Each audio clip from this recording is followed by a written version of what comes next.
What's up guys, welcome to another video. That Geeky guy here, and today I'll be talking about 5 reasons you should try out Flesh and Blood TCG. I just want to start this video by thank you guys for all the support you have given me throughout the year. 2021 has been a great year for the channel with the channel growth of subscriber from 0 to about 964 as of making of this video.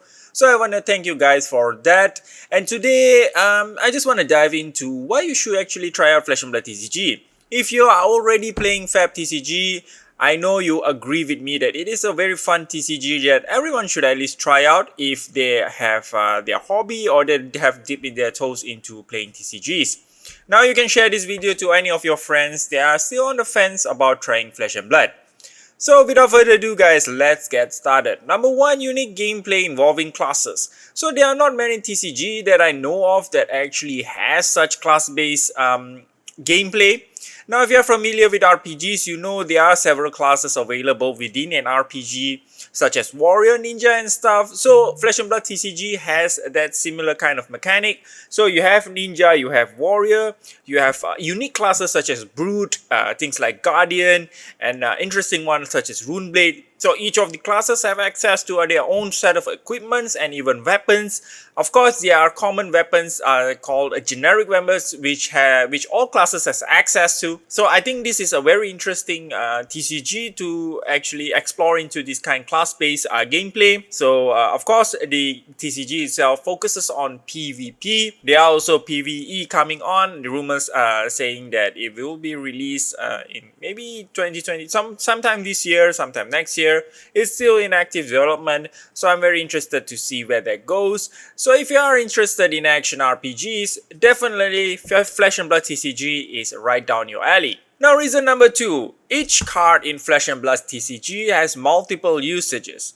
Now, if you look at other TCGs, we usually see certain cards doing certain functionalities. For example, in Pokemon, Energy card is meant to be used as resources, very similar to lands in Magic the Gathering.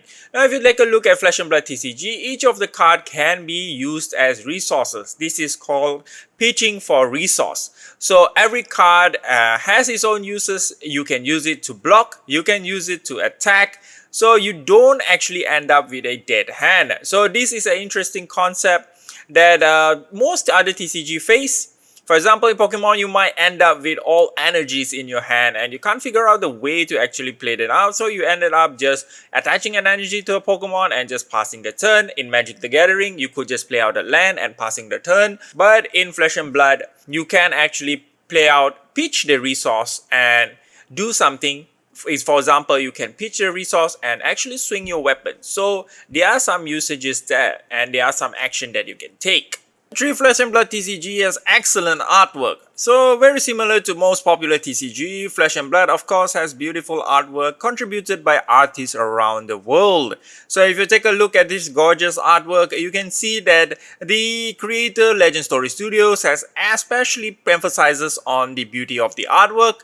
Now there is a trend recently with TCGs that has a simplified artwork, for example MetaZoo. So that if that's not down your alley and if you appreciate beautiful artwork, you should definitely check out Flesh and Blood TCG. Reason number 4, there is no really downtime when playing Flesh and Blood TCG. So what do I mean by downtime? So for example, in Pokemon, whenever you have done with your turn, you pass your turn over to your opponent will do whatever while you are waiting for your opponent done with their turn before they pass their turn back to you. Now, if we are talking about Flesh and Blood TCG, you can actually respond to your opponent's action. Now, of course, there are some responses in other TCGs such as Instant where you can play out during opponent's turn, but in Flesh and Blood TCG, you can actually block your opponent attack, which makes a very dynamic kind of back and forth between you and your opponent. So you don't really have the chance to actually just sit and having to wait your opponent to pass their turn before making your move. Reason number 5, Flesh and Blood TCG has a strong community support. So Flesh and Blood TCG actually survived the pandemic, which is amazing for a card game that actually recommends you to be in person in order to play it. People actually build a bunch of tools that allows Flesh and Blood TCG to be played online. This include the usages of Discord's webcams in order to allow a online gameplay.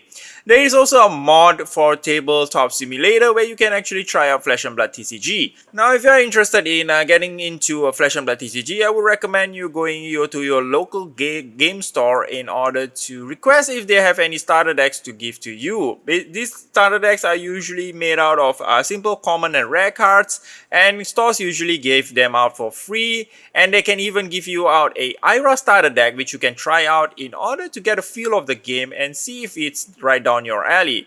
Thank you very much for watching, guys. This is my first video for New Year. I'm basically trying out new things this year. I hope you guys enjoy. I'm gonna be making more Flesh and Blood TCG content.